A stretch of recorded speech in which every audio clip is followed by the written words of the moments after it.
Assalamualaikum warahmatullahi wabarakatuh. Kami dari kelompok 11 mata kuliah metode dakwah yang terdiri dari saya sendiri Eka Rohmawati, Eva Widiawati, dan juga Lina Frastianti akan mempresentasikan hasil makalah kami yang bertemakan pemberdayaan masyarakat sebagai hakikat dakwah. Poin yang pertama membahas mengenai bentuk dakwah.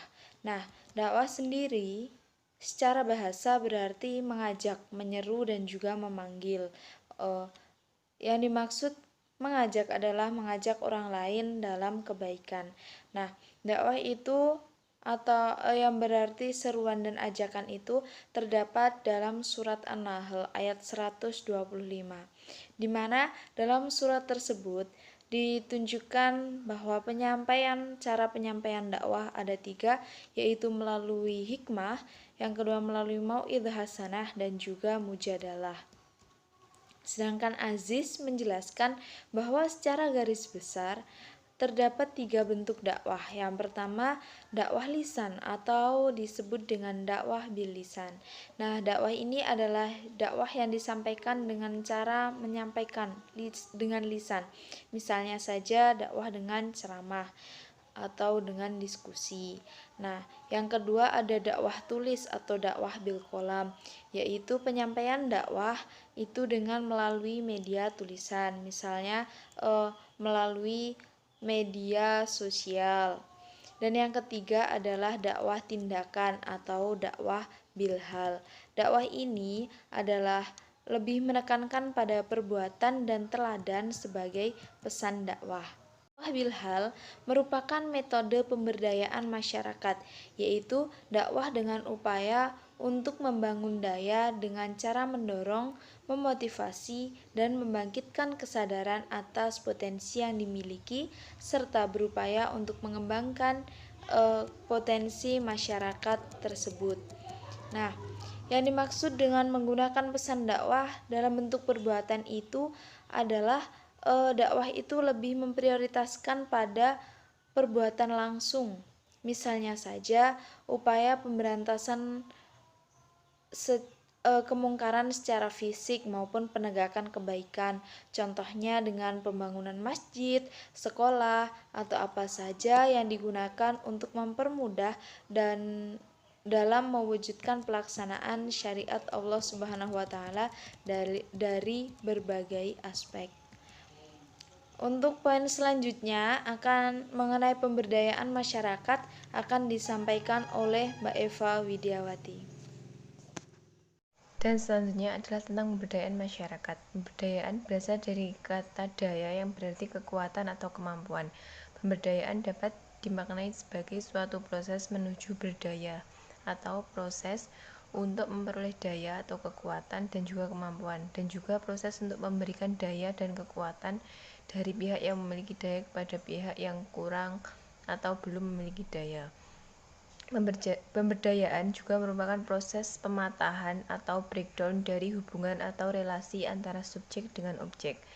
Proses ini akan mementingkan adanya pengakuan subjek atau kemampuan dari daya yang memiliki objek. Secara garis besar, proses ini melihat pentingnya mengalirnya daya atau flow of power dari subjek ke objek.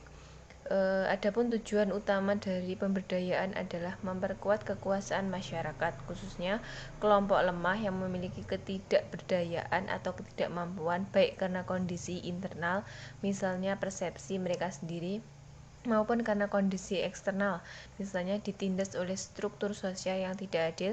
Ada beragam bentuk untuk memberdayakan masyarakat.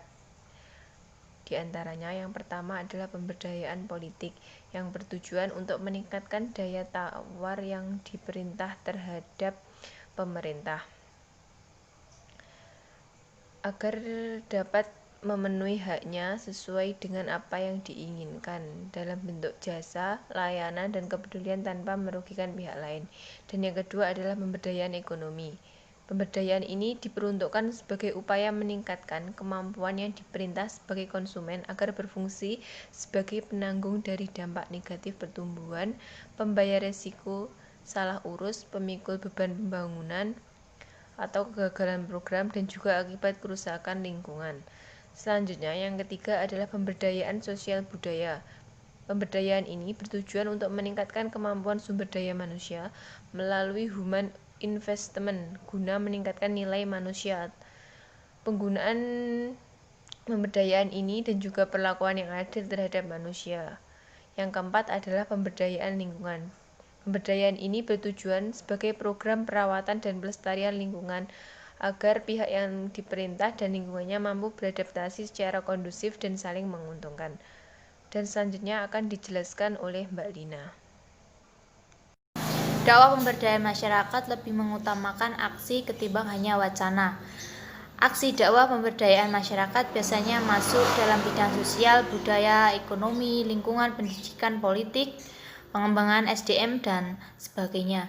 Dipandang sebagai metode paradigma dakwah pemberdayaan masyarakat berusaha mewujudkan Islam sebagai pijakan pemberdayaan dan perubahan sosial yang bersifat transformatif emansipatoritas. Islam dihadirkan untuk dapat mengubah, mengembangkan, dan memberdayakan manusia dengan segenapnya potensi yang dimilikinya sebagai pengejawatahan wakil Allah di muka bumi. Berdasarkan kajian konsep dasar pengembangan masyarakat yang dilanjutkan dengan merekonstruksi konsep dakwah sebagai bagian dari upaya membangun paradigma baru model dakwah, maka dakwah mengembangkan masyarakat harus mengikuti beberapa prinsip dasar, yaitu yang pertama, orientasi pada kesejahteraan lahir dan batin masyarakat luas. Dakwah tidak dilaksanakan sekedar merumuskan keinginan sebagian masyarakat saja, tetapi direncanakan sebagai usaha membenahi kehidupan sosial bersama masyarakat agar penindasan, ketidakadilan, dan kesewenang-wenangan tidak lagi hidup di tengah-tengah masyarakat. Terus yang kedua, yaitu dakwah pengembangan masyarakat pada dasarnya adalah upaya melakukan social engineering atau rekayasa sosial untuk mendapatkan suatu perubahan tatanan kehidupan sosial yang lebih baik. Di samping kedua prinsip dasar tersebut, ada beberapa prinsip lain yang harus terpenuhi dalam dakwah pengembangan masyarakat, yaitu yang pertama ada prinsip kebutuhan, kedua prinsip partisipasi, yang ketiga prinsip keterpaduan, yang keempat prinsip berkelanjutan, dan yang terakhir adalah prinsip kemampuan sendiri. Menurut dari 5 prinsip tersebut bisa dibaca sendiri pengertiannya. Sekian presentasi dari kelompok kami. Jika ada kurang lebihnya kami mohon maaf. Akhiron billahi taufiq wal hidayah. Assalamualaikum warahmatullahi wabarakatuh. Selanjutnya yaitu poin C mengenai pemberdayaan masyarakat sebagai hakikat dakwah. Salah satu bentuk dakwah adalah dakwah bilhal, yakni dakwah dengan aksi nyata.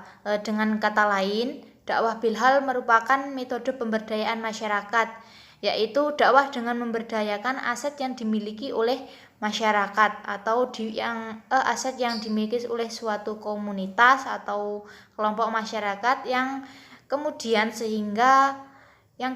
dikembangkan sehingga masyarakat tersebut memiliki daya dan kemampuan untuk bangkit dari keterbelakangan, keterpurukan, dan ketidakberdayaan. Di era modern seperti saat ini, dakwah hanya dibatasi ceramah atau khutbah atau dakwah bilisan, melainkan kegiatan nyata yang dapat mengangkat, meningkatkan harkat dan martabat kehidupan masyarakat atau dakwah bilhal. Karena dakwah dengan menggunakan metode ceramah saja dirasa kurang mengena pada masyarakat dan kurang mendapat perhatian masyarakat bila tidak dibarengi dengan aksi nyata yang membuahkan hasil berupa peningkatan kesejahteraan masyarakat dari keadaan sebelumnya.